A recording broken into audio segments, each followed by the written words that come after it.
lalu tepatnya kita baru mengucapkan ya Saengyeolju Kamsahamnida, Mingyunggi gitu kan, ini Suga nih ya. Siapa yang sudah mengucapkan, coba boleh kasih reaction nih yang ikut merayakan ulang tahunnya Suga. Mbak Nita nih udah nih reactionnya live ya nih ya. Jangan malu-malu di sini nggak apa-apa. Iya boleh, kasih emot aja ya. Aku juga deh mengucapkan selamat ulang tahun untuk Suga. Oke. Nih mungkin kalau sobat pelayaran di sini udah pada ARMY sejati, kalau aku mohon maaf aku baru mengenal BTS belum lama ini, jadi belum setahu itu nih, belum setahu sobat pelayaran di sini. Jadi aku penasaran nih kalau dari sobat pelayaran nih atau ARMY yang ada di sini, emang kalau ciri khas atau karakteristik dari Suga yang menarik buat kalian itu apa sih? Boleh dong di-share di room chat-nya supaya aku jadi terupdate juga nih.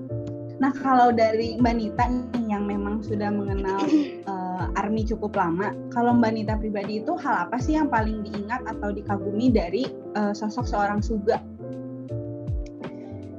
Dia tuh kalau aku lihat dari semuanya tuh yang paling seperlunya gitu. Paling seperlunya. Jadi yang lainnya kan kayak misalnya Namjoon gitu ya, dia karena leader jadi dia harus sedikit berdiplomasi, harus sopan dan pokoknya ya kayak jaga wibawa gitu ya, mungkin dulu. Sekarang sih kayaknya udah orang udah ngerti, cuman dari dulu sampai sekarang Yoongi ini seperlunya gitu. Dia tuh paling enggak mau berusaha yang nggak perlu gitu. Ya aku begini, kamu nanya aku apa, aku jawab. Kalau aku nggak sedang tidak berminat ya dia bisa kayak diam aja gitu. kayak yang lainnya tuh chaos, bisa bercanda-bercanda nggak karu-karuan gitu. Tapi dia kayak ya udah diam aja, dia diapain juga, misalnya dipukul pakai apa gitu sama adik-adiknya yang terkadang tidak sopan itu, tapi sayang semua ya. Tapi dia diam aja. Cuman member BTS aja yang boleh nggak gituin Yoongi. Oke. Tadi juga Mbak Nita bilang salah satu kutipannya itu yang berkesan adalah yang you are born to be real, not to be perfect gitu ya. Yeah. Kalau menurut Bunda Hana nih, apa sih sebenarnya makna yang perlu kita garis bawahi dari kutipan itu yang mana jadi tema talkshow kita hari ini juga? Oke, terima kasih banyak pertanyaannya Allegra gitu. Pembuka pertama udah ditodong, refleksinya apa sih gitu ya dari quotes-nya born to be real, not to be perfect gitu. Oke, mungkin aku akan membedah sedikit dari beberapa padanan kata gitu ya. Kalau misalnya teman-teman mendengar kata sempurna gitu kan, apa sih yang ada di benak pertama teman-teman gitu kan? Boleh disampaikan juga di kolom chat, atau menurut Ale apa gitu? Ketika ada kata sempurna secara kata gitu ya, itu kan kata sifat ya gitu. Apa sih yang ada pertama di benak kamu dengan kata kesempurnaan itu gitu? Menurut aku sempurna tuh nggak ada kurangnya, nggak ada cacat atau salahnya gitu. Nggak ada celah kan? Kalau diibaratkan kepada kondisi manusia gitu ya, perfection ini tuh udah kayak seakan-akan seperti manusia tuh udah nggak punya desire lagi karena semuanya udah ada. You are top the hills gitu. Kamu tuh udah paling teratas dan kamu udah nggak perlu nyari apapun lagi. Itu perfection. Dan realitanya manusia nggak akan pernah ada yang pernah puas. We are not born to be perfect karena kita nggak akan pernah nyampe kesempurnaan karena kita diciptakan dan dilahirkan itu untuk tidak pernah puas. That's why we cannot to be perfect, seperti kata Yoongi. Yang bisa kita lakukan itu adalah just be real you atau be best version of yourself. Karena kalau kata best version itu tuh kayak kamu ngomongnya tentang daily life, keseharian kamu yang kamu mau gak mau constantly growing. Mau untuk mencapai degree of stability in your daily life lah gitu kalau bahasa lainnya gitu. Jadi beda banget kan perfection sama best version gitu kan. Perfection tuh udah kita nggak punya lagi keinginan apapun karena kita udah ngerasa semuanya punya gitu. Istilahnya rasa rasa kamu ingin mendapatkan sesuatu udah nggak ada gitu, udah dicabut gitu, karena kamu udah ada semuanya gitu. Sedangkan manusia nggak akan pernah puas. Sedangkan best version adalah kamu belajar untuk terus membuat dirimu penuh gitu, dengan entah belajar sesuatu, menambah skill sesuatu, entah dengan ketemu orang yang menurut kamu lebih baik dibandingkan kamu gitu, dan lain sebagainya. Itu best version gitu. Dan itu keseharian kita. Dan yang membedakannya adalah perfection itu statis gitu kan. Artinya kamu yang dulu sama kamu yang sekarang bakal terus-terusan sama karena kamu udah punya semuanya. Sedangkan kalau yang best version gitu, kamu bisa reintroduce yourself tuh dengan sesuatu yang berbeda dari kamu 5 tahun yang lalu gitu. Bayangin deh, Allegra 5 tahun yang lalu sama Allegra yang sekarang, belum tentu Allegra yang 5 tahun yang lalu punya self confidence ngomong di depan 33 orang ini gitu. Itu best versions, artinya you are growing up. Saya yang 5 tahun yang lalu belum tentu saya punya banyak pemahaman yang cukup banyak tentang self development. Mungkin 5 tahun yang lalu saya masih gampang nangis, gampang mood-moodan gitu kan. Itu best version. BTS 6 tahun yang lalu 2013 dia debut dengan BTS yang sekarang jauh banget kan perbedaannya. Because they are growing to be best version, dan kalian bisa ngeliat itu sendiri gitu, contoh sederhananya gitu. Jadi itu mungkin ya refleksinya dari kutipannya sudah. Nah, kalau sebagai seorang ilustrator sendiri, gimana sih proses Mbak Nita itu bisa mengenal diri dengan sepenuhnya gitu, Mbak? Kayaknya kalau mengenal diri sepenuhnya mungkin itu akan jadi misi hidup kita sih. Selama kita hidup itu misi itu akan bergerak terus gitu. Kita nggak akan bisa mengenal diri kita sendiri sepenuhnya 100%. Semakin kesini kita akan semakin, maksudnya seiring dengan kita ketemu sama orang, seiring kita membaca literatur atau dengerin musik, pokoknya apapun yang bisa merangsang kita untuk berpikir, aku rasa sih itu akan selalu membuka lembaran baru tentang diri kita gitu. Kayak ada hal-hal yang kita bisa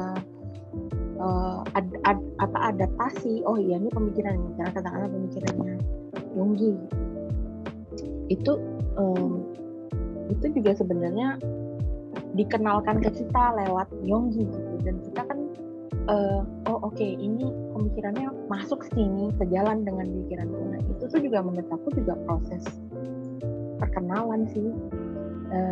Tapi selama ini sebenarnya yang aku lakukan cuma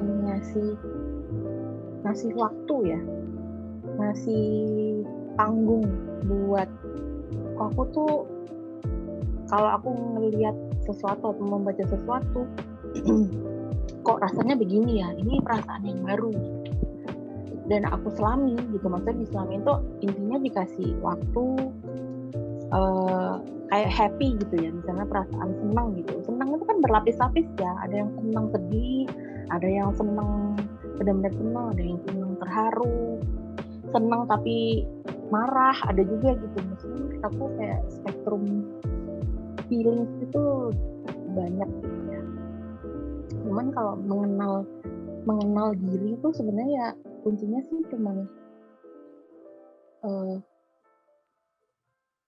kasih waktu, kasih kesempatan, lebih tepatnya kasih kesempatan kita ngerasain apa, kita belajar apa. Itu sih sama ini yang aku lakukan gitu.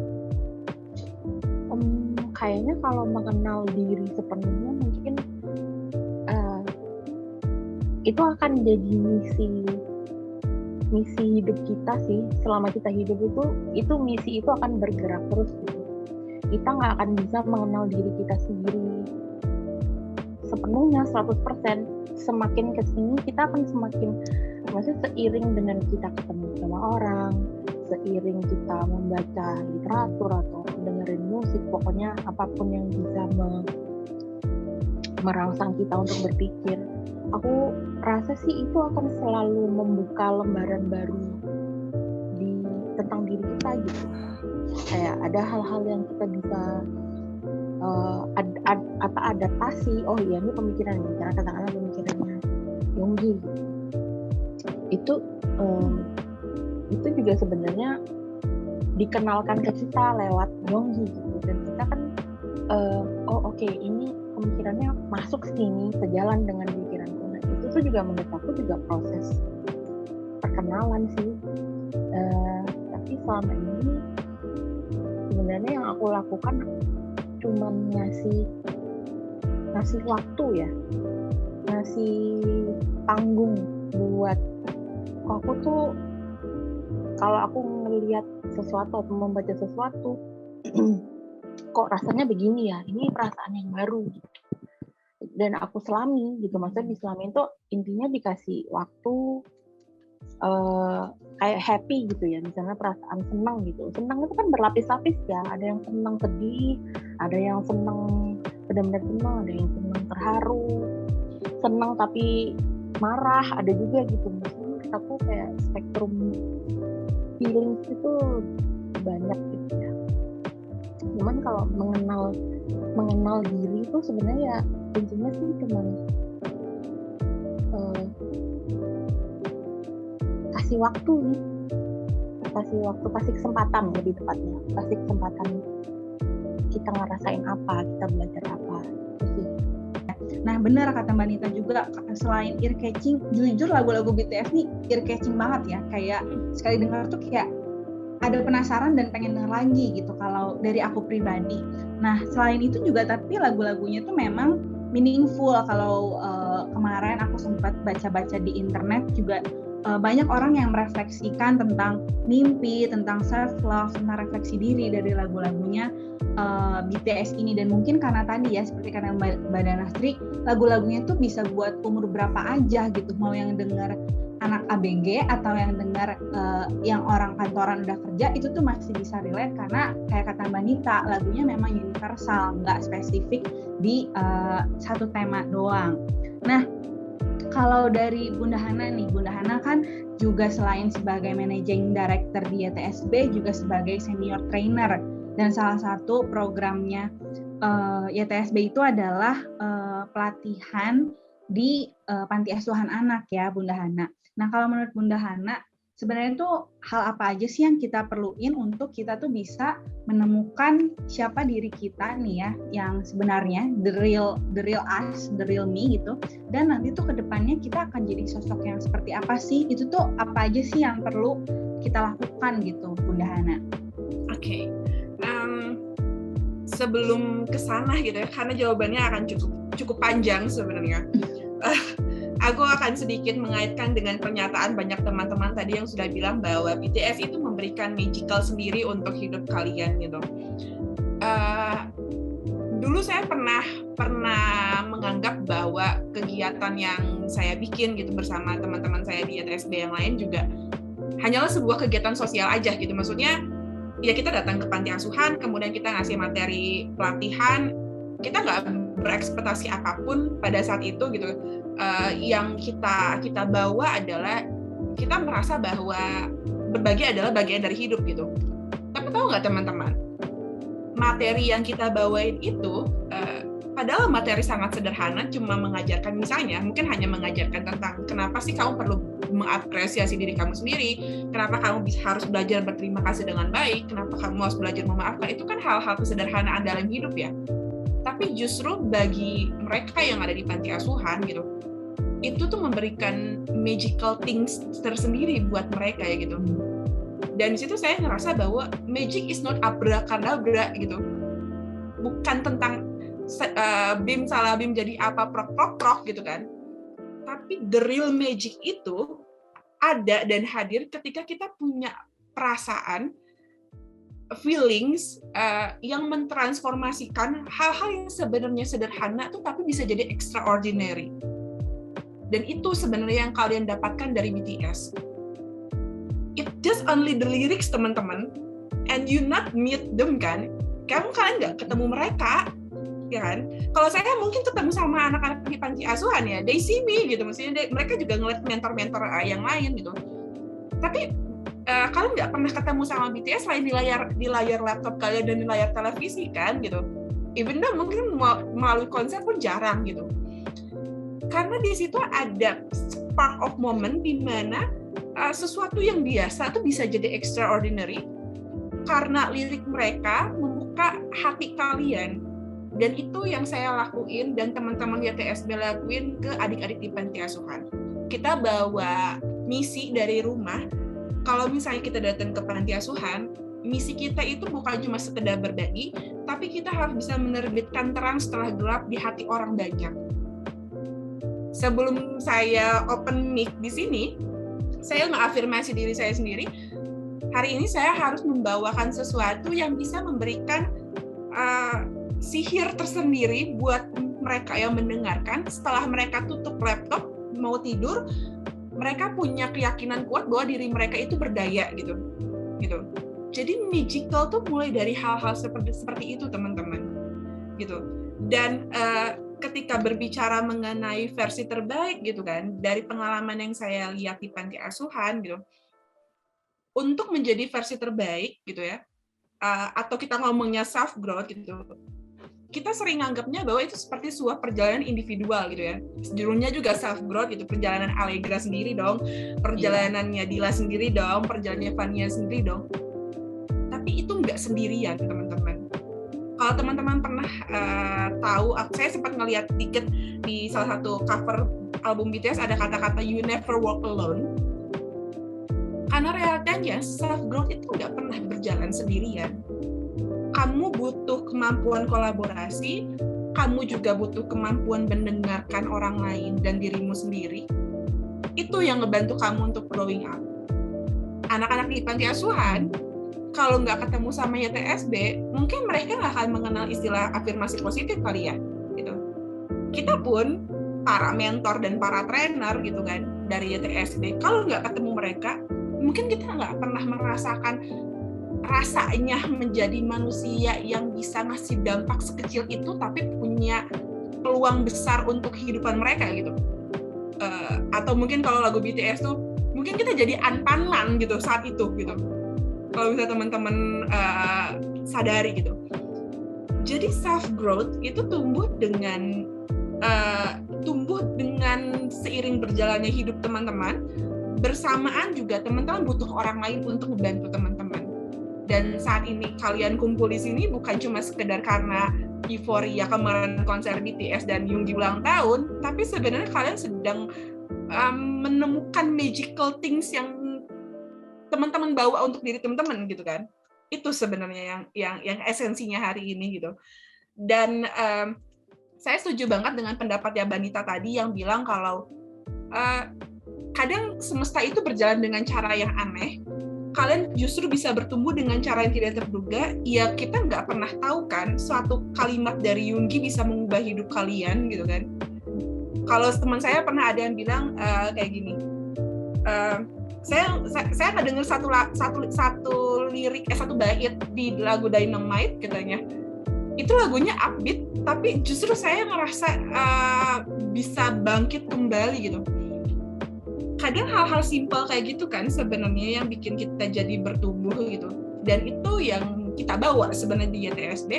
Kalau suatu kata baik gitu kan, itu punya peluang besar untuk hidup orang banyak jadi lebih baik juga gitu.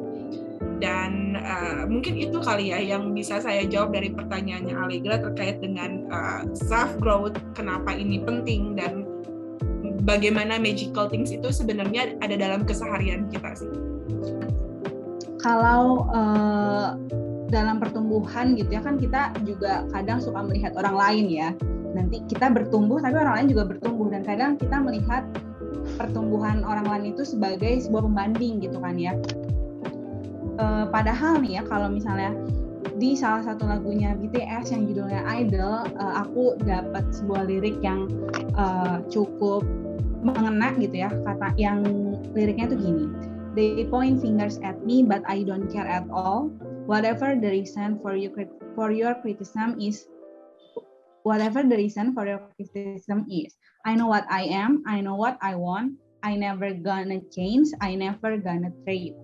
Nah, jadi sebenarnya sih seharusnya kalau kita udah bisa mengenal diri kita gitu ya, walaupun mungkin tidak 100%, karena kayak kata Mbak Nita tadi, itu adalah sebuah proses gitu ya, semakin hari semakin bertambah gitu, nggak bisa hari ini langsung 100%, tapi kalau kita udah bisa mengenal tuh, kita jadi lebih tidak terpengaruh dengan kata-kata orang ya, kayak di lirik ini.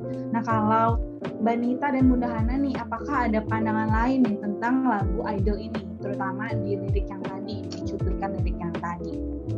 Boleh, mungkin dari Mbak Nita. Oke, aku akan menanggapi. Wah, ini sama sih kayak yang aku tadi sempat bilang, quote-nya Yonggi yang favorit adalah yang ya no matter what I do, they're still gonna judge me. Ya kurang lebih kayak gitu. Jadi aku mau ngapain juga pasti ada aja orang yang ngehakimin, orang yang nggak suka. Apalagi BTS tuh kan hatersnya banyak ya. Maksudnya dia ya sebagai teman-teman ARMY juga pada tahu lah, maksudnya BTS itu hatersnya banyak. ARMY itu juga harus menghadapi stigma yang fangirl dan fangirl tuh kamu dibodohin sama bla bla bla yang kayak gitu lah. Aku yakin ARMY pasti udah kebal, mestinya udah kebal dengan yang gitu ya.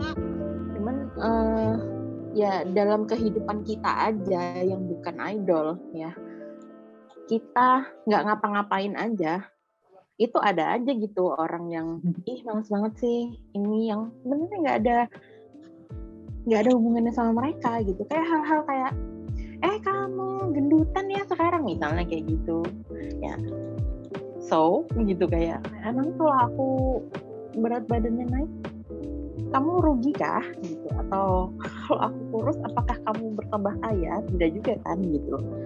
Maksudnya karena apalagi zaman sekarang ya, kayak orang itu entitled terhadap hidupnya orang. Terus ada istilah namanya itu, apalagi sekarang zaman sosial media gini, ada istilahnya namanya keyboard confidence, di mana orang itu tidak, kalau zaman dulu sebelum sosial media begini banget gitu, orang tuh masih punya rasa sungkan, rasa nggak enak kalau berkomentar sesuatu yang pedas atau yang judes kayak gitu. Kalau sekarang tuh kayak mereka dengan sangat mudah, bahkan nggak pakai mikir, kadang-kadang tujuannya bahkan juga cuman pengen menarik perhatian si orang yang dikomentarin itu. Kan banyak tuh ceritanya kayak gitu ya, selebriti atau mungkin ya dalam negeri atau luar negeri itu suka kayak gitu. Jadi mereka tuh bisa berkomentar yang sangat jahat. Terus tapi begitu begitu diajak ini dialog, kenapa kamu berkomentar kayak gitu tuh, ada masalah kah gitu? Oh enggak sih, sebenarnya sorry ya, aku nih sebenarnya big fan gitu. Aku cuma ngomong kayak gitu supaya kamu tuh baca komentarku dan dibalas. Selalu kayak gitu. Maksudnya hampir selalu seperti itu. Dan itu juga sebenarnya terjadi juga sama yang non idol. Maksudnya rakyat jelata seperti saya gitu. Maksudnya sama aneh gitu, menurut aku tuh aneh, cuman kayak kasihan sih orang-orang kayak gitu berpikir bahwa bisa ya berpikir, maksudnya yang namanya ngomong itu kan udah tinggal ngomong gitu ya, masalahnya kan ini kan ngetik ya, itu ada effortnya,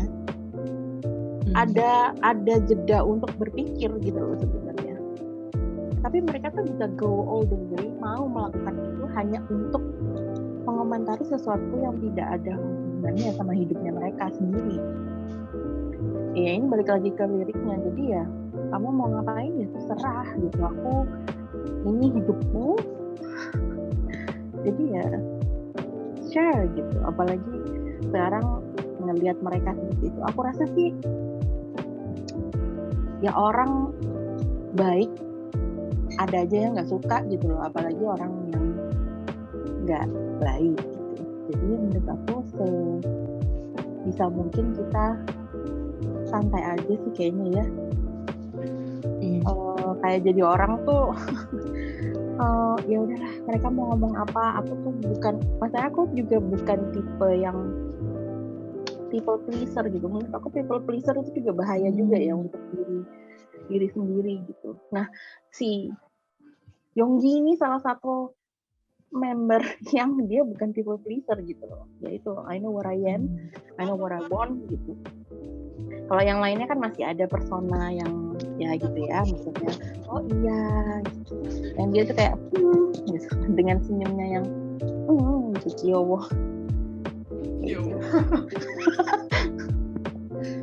Ini sih, jadi menurut aku mungkin kalau percaya diri, mungkin nggak semua orang punya kepercayaan diri gitu.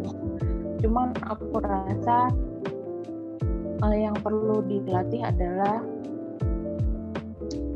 ya membiarkan orang gitu sih, menurut aku sih.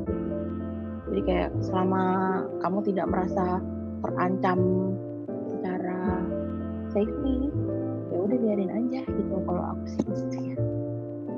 Kayak kita tuh ada banyak hal lain yang menarik dari diurusin daripada harus ngurusin si julid itu. Sorry. Sebelum Bunda Hana jawab nih, mungkin ditambahin sedikit ya pertanyaannya, karena tadi Mbak Nita juga bahas tentang people pleaser ya gitu. Mungkin cenderung kita jadinya melakukan sesuatu karena lingkungan sekitar kita atau karena orang lain gitu. Nah, kalau menurut Bunda Hana, tambahannya nih ya, selain kalau Bunda Hana mau menanggapi lirik tadi, tambahannya adalah gimana sih cara kita untuk tahu nih kalau diri kita ini tuh berprogres atau bertumbuh, berkembang itu karena memang kemauan kita, bukan karena tekanan dari sekitar atau peer pressure gitu, atau karena kita ingin menyenangkan orang lain aja gitu. Nah, dari Bunda Hana silahkan. Oke. I know what I want gitu ya. Itu yang di bold sama kita semua gitu ya. Untuk tahu sebenarnya apa sebenarnya mau kita, tadi Mbak Nita udah ngasih clue, waktu judulnya. Artinya teman-teman perlu banyak refleksi diri gitu, perlu banyak ngobrol sama diri sendiri. Sebenarnya aku tuh orangnya gimana sih, aku tuh maunya apa sih yang paling bikin aku nyaman, apa sih paling yang bikin aku gak nyaman. Ya kalau misalnya ngobrol sama diri sendiri terasa seperti hampa gitu ya, nggak apa-apa, ngobrol sama sahabat terdekat aja. Saya pikir find the partner gitu kan, itu juga membantu kita semua untuk sebenarnya mengenal diri kita sendiri gitu. Kalau di Johari Window itu ada dua aspek yang jadi sorotan dari teori Johari Window. Yang pertama adalah untuk kita mengenal diri sendiri itu ada dua. Pertama adalah melalui self disclosure, artinya kamu mengungkapkan diri gitu. Kamu ngasih tahu ke sekitar kamu tuh orangnya gimana gitu. Kamu menunjukkan gitu persona kamu gitu, atau menunjukkan sisi yang paling terautentik dari diri kamu sendiri. Satunya lagi adalah feedback. Kamu nanya ke orang itu, aku orangnya bener nggak sih kayak gini? Aku kurangnya apa ya? Aku kedepannya harus gimana ya gitu. Itu menurut pandangan dari Johari Window, dan menurut saya itu sangat-sangat relevan. Ketika kita bertanya kepada orang lain dan kita juga mengungkapkan atau terbuka dengan diri kita sendiri. Disclosure kan artinya terbuka ya. Terbuka dengan diri kita sendiri, bukan tutup-tutupin gitu. Kalau sebenarnya ternyata Bella itu orangnya tidak suka keramaian, ya kamu sebenarnya bisa menunjukkan itu gitu kepada orang sekitar kamu bahwa kamu tidak nyaman dengan keramaian. Kalau kamu ternyata tipikal orang yang lebih senang berinteraksi dengan orang banyak dibandingkan sendirian, ya kamu juga tunjukkan itu dan dibuktikan dalam keseharian kamu gitu. Jadi dua hal itu penting sekali sebenarnya agar kita tidak terjebak dalam pusaran atau lingkaran ekspektasi orang lain gitu kan. Karena di modern society seperti kita sekarang saat ini gitu ya, kita lebih banyak peran kan teman-teman gitu kan. Zaman dulu mungkin zaman tahun 1940 itu peran paling hanya kalau nggak petani ayah gitu kan, pelajar anak gitu kan. Tapi kan kalau sekarang tuh kita udah macam-macam perannya gitu kan. Iya jadi anak iya jadi admin sosmed iya ditambah juga harus jadi misalnya apa lagi ya, multi peran lainnya, misalnya jadi A, B, C, dan lain sebagainya gitu. Contoh sederhananya misalnya gitu, misalnya ya saya harus jadi mahasiswa master iya, saya juga harus jadi researcher iya, saya juga harus jadi managing director iya, saya juga harus jadi trainer iya gitu kan. Mungkin BTS juga sama gitu, jadi idol iya, tapi mereka juga harus jadi anak di rumah iya, mungkin juga jadi kekasih seseorang juga iya gitu kan. Jangan sedih. Jadi karyawan big hit juga iya gitu kan. Maksudnya kita multi peran gitu. Dan multi perannya kita tuh punya satu kecenderungan adalah kita mempertanyakan apakah peran kita ini benar atau enggak gitu. Jadi istilahnya tuh kita jadi apa ya, kalau kata Frank tuh kita tuh jadi seperti eksistensial vakum gitu istilahnya. Kita jadi mempertanyakan hidup kita tuh sebenarnya buat apa sih gitu. Karena banyak banget kan peran yang kita emban setiap saat dan tanggung jawab yang harus kita lakukan gitu. Dan alhasil kalau kita nggak punya jeda, nggak punya momen untuk refleksi, kita semakin jauh dari pernyataan lirik lagu Idol tadi yang I know what I am. Semakin ngeblur aja gitu.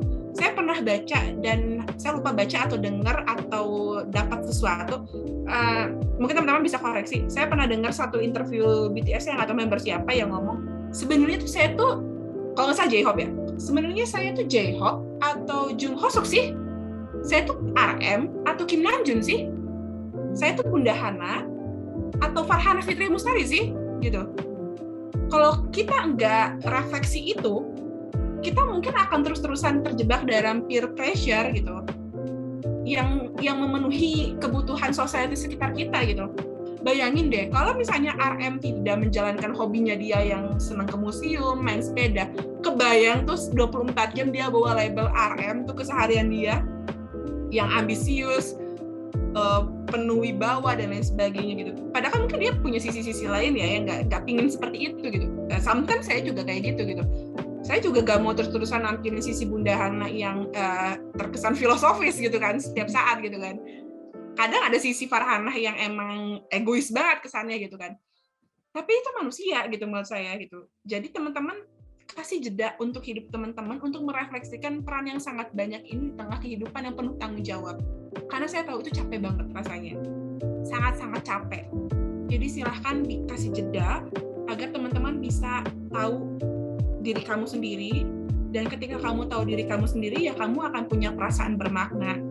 Dan pertanyaan tadi yang Ale tanyain ke saya gitu kan, tahu dari mana sih kalau kita udah tahu diri kita sendiri gitu? Indikatornya apa? Indikatornya perasaan. Kamu ngerasa meaningful, udah gitu aja. Mau kamu ngerjain berapa banyak kerjaan meskipun itu susah, tapi kamu ngerasa bermakna ya sebenarnya kamu udah tahu tujuan hidup kamu gitu. Mungkin Mbak Nita dapat kerjaan proyek freelancer 50 dalam sebulan, terus tapi Mbak Nita enjoy aja juga nggak apa-apa gitu kan. BTS mau konser world tour setahun gitu kan, kalau selama dia mencintai itu juga ya nggak apa-apa, karena dia tahu apa yang dia harus lakuin. Yang jadi problem adalah kita ngurusin orang lain gitu kan. Itu yang jadi masalah, karena kenapa kita harus ngebiarin orang lain, karena itu bukan area kontrol kita. Dan selama kamu ngurusin hal-hal yang di luar kontrol diri kamu akan merasa capek, energi kamu terkuras, dan alhasil kamu nggak akan pernah self-growth. Gitu sih. Oke, nah tadi kita udah bahas banyak banget nih tentang self-growth gitu ya, tentang ke diri kitanya. Nah, ada yang menarik menurut aku di salah satu interview sebuah majalah gitu ya. Suga ini tuh pernah cerita tentang perjalanan karirnya di dunia bermusik nih ya. Mungkin di sini juga udah pernah dengar atau udah tahu banget gitu kan, kalau ternyata dulu itu di awal-awal berkarir itu ternyata keluarganya Suga atau orang tuanya itu tuh kurang mendukung ya Mbak Nita, bener nggak nih? Kita konfirmasi dulu kan? Yes, betul. Oke. Nah jadi karena kalau kata interview itu, kalau aku baca tuh karena katanya kurang mengerti ya musik rap ini tuh apa sih gitu, mungkin nggak relevan ya sama orang tuanya gitu. Terus juga mungkin karena kondisi finansial mereka saat itu. Nah tapi yang menurut aku menarik adalah Suga itu terus memperjuangkan apa yang dia kerjakan gitu, apa yang dia sukai. Dia suka bermusik, dia perjuangkan itu sampai akhirnya sekarang nih kita bisa lihat kalau dia tuh memang sukses di dunia bermusik kan. Selain dia gabung di BTS, kita juga tahu dia produserin beberapa artis lainnya gitu ya kan, yang aku suka dengar itu yang sama IU, terus yang Blueberry Eyes sama Max gitu kan. Jadi banyak banget gitu kesuksesan dia di dunia bermusik ini. Nah, setelah berhasil ini juga kemarin aku tuh sempat dikirimin video nih sama salah satu teman ARMY aku nih ya, harusnya ada di sini, yang nunjukin kalau Suga itu sampai pernah sujud ya di panggung sebuah konser, sujud untuk orang tuanya karena dia merasa dia udah bisa sampai di titik ini gitu. Nah, sebagai ARMY senior mungkin ya Mbak Nita, boleh nggak sih Mbak Nita sharing juga cerita perjalanan BTS nih ya, kalau sekarang nggak spesifik di Suga tapi perjalanan BTS, karena kalau yang aku tahu itu kan BTS juga perjuangannya nggak mudah ya. Dari tadi kalau kata Bunda Hana debutnya di 2013, sekarang udah 2022, udah cukup panjang gitu perjalanannya. Kan nggak mungkin tuh ya sekali debut langsung go internasional kan, enggak ya. Waktu itu mungkin ada ups and downs. Nah, Mbak Nita mungkin boleh sharing dong ke kita, karena mungkin selain dari lagu, banyak juga orang-orang yang terinspirasi dari perjalanan BTS ini sendiri. Sejujurnya satu hal yang menurut aku cukup menarik perhatian dari BTS tuh di awal adalah perjalanannya si Namjoon. Si Injun. Luar biasa ya ARMY. Bener-bener punya panggilan kesayangan masing-masing member. Akrab banget nih. Kayak nama posting ya. Kayak teman serumah gitu maksudnya. Iya kan, tadi si paling kenal itu ya. Oke, siap. Mbak Nita si paling kenal. Aku dulu taunya dia itu kan dia yang termasuk orang yang bukan termasuk orang ya, karena dialah yang memprakarsai BTS itu kan. Terus dia kayak memilih, jadi anggota awal yang dia pilih itu adalah dia udah temenan sama Yoongi, bener nggak ya teman-teman ARMY? Mohon maaf kalau aku salah, tapi yang pertama kali join duluan adalah habisnya RM, terus Suga, terus J-Hope. Cuman aku dulu inget betapa dia tuh di-bash di komunitas hip hop Korea karena ya tidak diterima gitu. Maksudnya kamu katanya hip hop itu anak jalanan gitu, bukan idol, bukan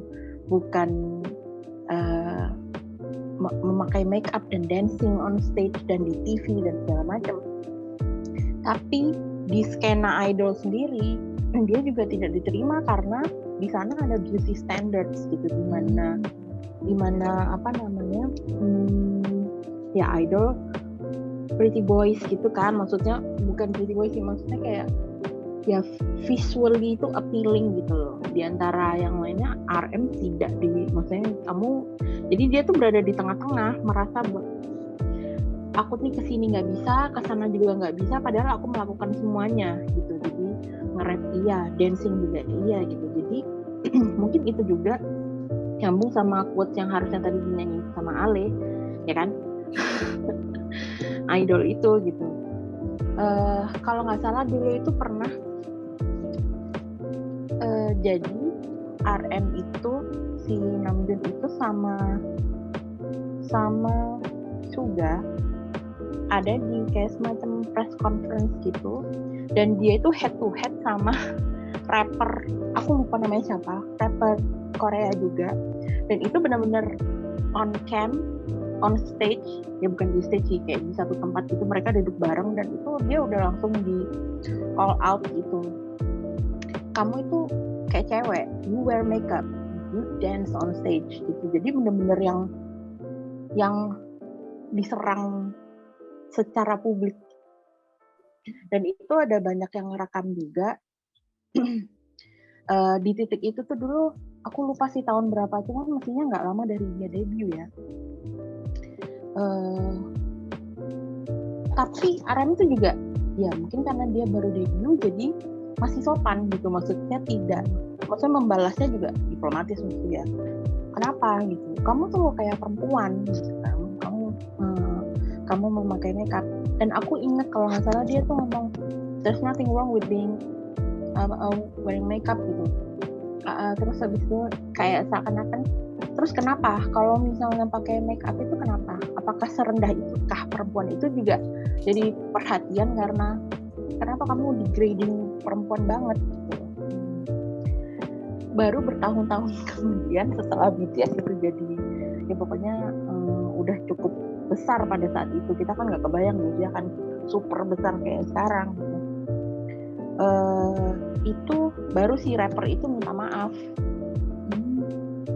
Pokoknya banyak banget sih yang nyerang dia dari sisi perhip-hopan, terus nyerang dia dari sisi plagiarisme gitu. Itu satu kalau yang dari RM yang aku tahu. Terus yang kedua adalah sama kayak Suga, sebenarnya dia tidak direstui sama orang tuanya. Nah kalau Suga itu kan Yonggi itu kan orangnya malas sekolah ya, maksudnya dia tidak tipe orang yang tidak mempercayai edukasi, maksudnya bukan edukasi sih, akademisi gitu. Dia kan kita tahu sendiri ya, Korea tuh sistem pendidikannya tuh cukup toksik gitu, maksudnya kompetisi dan politik sekolah dan segala macam sangat apa ya, distressing banget gitu. Nah sementara si RM ini, si Natut ini, dia itu cemerlang gitu. Dia itu nomor 1 tertinggi. Pokoknya peringkatnya dia tuh tinggi pada saat itu. Nah sementara dia mau terjun ke musik. Seingatku kayaknya dulu komputernya dia pernah dirusak sama ibunya karena dia nggak mau kamu harus terus nih, kamu udah peringkatmu udah tinggi nih gitu.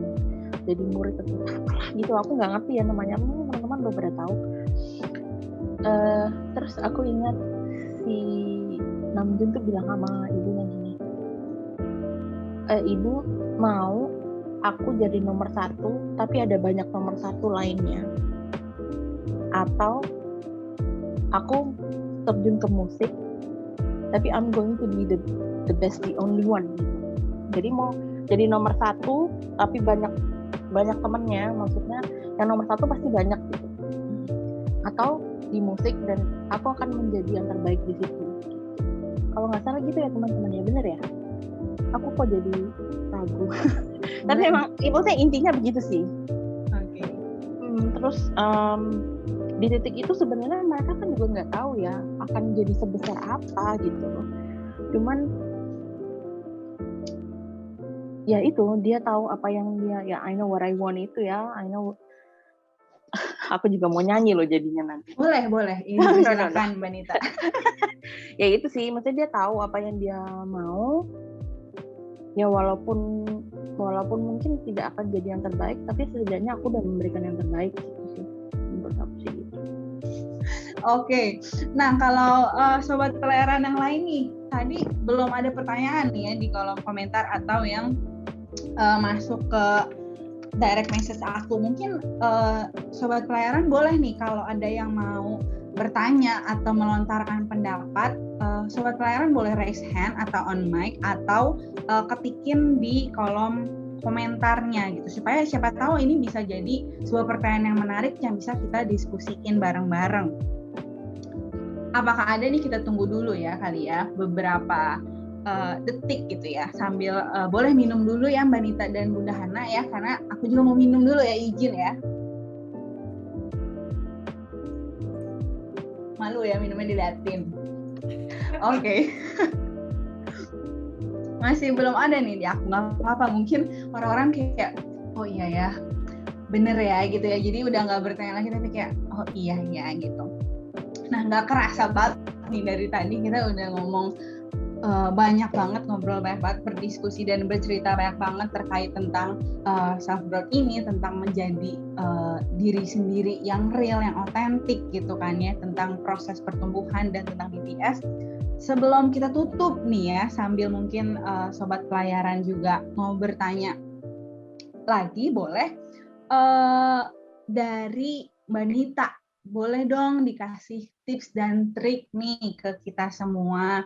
Mungkin sharing aja ya, mungkin di sini bukan menggurui, tapi kita sharing gitu kan ya Mbak Nita. Jadi nggak apa-apa kalau nanti teman-teman mau nambahin tips and trick supaya kedepannya kita tuh bisa lebih sayang nih sama diri sendiri, kita bisa bangga sama proses yang kita laluin. Karena kayak yang tadi udah kita bahas berkali-kali, mungkin proses kita dan proses orang lain itu nggak sama gitu. Nah, boleh Mbak Nita, silahkan.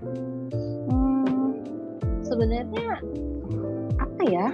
Aku nggak punya tips and trick, cuman mungkin sebisa mungkin kita kayak lebih lembut gitu sama diri sendiri nggak sih?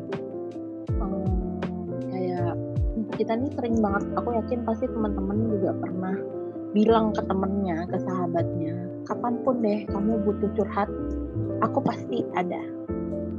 Aku akan sediain waktu, aku siap dengerin kamu, aku akan siap bantu kalau kamu butuh. Alangkah baiknya kalau kita memperlakukan diri kita juga seperti sahabat kita, karena ya emang lebih gampang menyayangi orang lain daripada menyayangi diri kita sendiri. Cuman kita ini adalah orang yang bisa kita andalkan, cuman kita gitu, maksudnya kita hanya bisa mengandalkan diri sendiri. Memang benar kita butuh, yang kayak tadi Bunda Hana bilang, kita butuh orang lain untuk bertumbuh. Tapi in the end, yang memutuskan untuk bertumbuh atau tidak itu kan diri kita sendiri. Betul. Kita mungkin berasal dari banyak background ya, maksudnya dari keluarga, dari pendidikan, bahkan dari budaya yang berbeda mungkin gitu. Cuman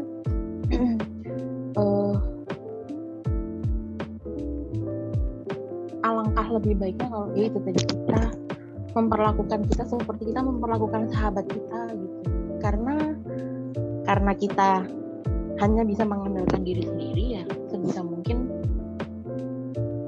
kita rawat diri kita gitu supaya bisa terus jalan, bisa terus bertumbuh, bisa terus berarmi-armi ria gitu. Itu sih. Jadi mungkin kalau tips yang aku lakukan adalah setiap bangun tidur, ini mungkin terdengar konyol, cuman kayak setiap bangun tidur pagi gitu, coba bayangin skenario terbaik yang akan terjadi hari itu. Jadi kayak misalnya nih tadi pagi gitu, aku tahu nanti malam kita akan ketemuan di Zoom. Skenario terbaik adalah semoga koneksinya lancar, semoga teman-teman juga have a good time, semoga teman-teman juga koneksinya lancar jadi kita bisa ngobrol dengan enak. Kayak in a way itu kayak afirmasi nggak sih? Betul. Dan dengan ya emang sih selalu ada pemikiran skeptis kayak, ayo kamu berafirmasi aku akan menjadi orang yang bla bla bla bla. Emang terdengar konyol gitu. Tapi percaya deh, itu tuh kayak membuka apa ya? Kayak kita berpikir sesuatu yang baik aja itu udah energinya beda gitu. Hal sederhana aja gitu. Misalnya hari ini aku pengen makan ramen dan akan berhasil bikin ramen gitu misalnya. Hal yang sederhana itu memang butuh berlatih, butuh ngelawan kayak gitu kan ya, kayak aduh. Cuman seiring berjalannya waktu, kadang-kadang kita nggak perlu ngomong itu kok, ditulis, atau menurut aku menulis itu juga kayak ngebuka apa ya, ngebuka tabir. Iya benar, kayak kita mikirin sesuatu yang bagus aja sebenarnya. Aku berpikir itu harapan, dan harapan itu lebih baik daripada tidak berharap gitu. Ya doa itu sih menurut aku, yang aku yakin semua orang pasti bisa melakukannya, hanya butuh kemauan.